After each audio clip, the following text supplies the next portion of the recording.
بسم اللہ الرحمن الرحیم۔ السلام علیکم ناظرین، خوش آمدید ہے آپ کو میرے چینل پہ۔ تو آج کا قصہ ہے حسان بن صبا کی جنت۔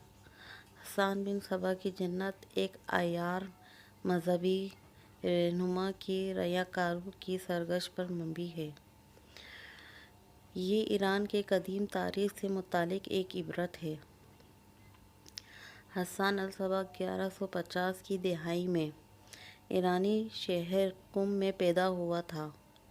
اس نے قلعہ الموت کو اپنا مرکز بنا کر آس پاس کے وسیع علاقے میں اپنا پیغام پھیلانے کا کام شروع کیا۔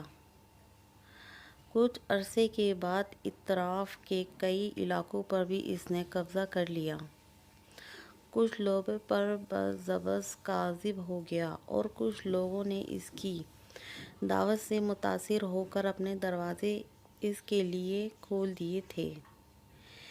یہ دنیا کا سب سے بڑا عیار مانا جاتا ہے۔ اس کے پس منظر ایران کے قدیم تاریخ سے تعلق رکھتا ہے۔ یہ ایران کے اس مکار زاہد کی ریاکاریوں کی سرگشت ہے، جس نے 5ویں صدی ہجری کے آخر میں اپنے عیارانہ سازشوں اور انقلابی سرگرمیوں کی بنا پر ایران کی حکومت کی بنیادیں ہلا دی تھیں۔ حسن صاحب حضرت امام غزالی کا اہم اثر اور وزیر اعظم ایران نظام الملک توسی اور حکیم عمر خیام کا اہم سابق رہ چکا تھا۔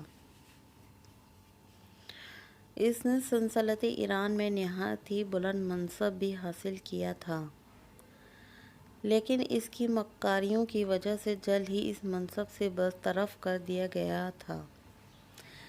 اس نے قلعہ الموت میں ایک خانہ ساز جنت عوام کو گمراہ کرنے کے لیے بنا رکھی تھی، جس میں بے شمار خوبصورت لڑکیاں موجود تھیں،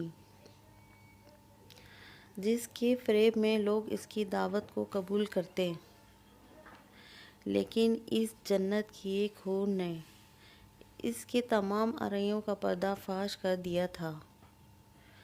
اس طرح یہ حسن و عشق کی تاریخ و واقعات سے اول تا آخر نگار و رنگ اور دلچسپ ہے۔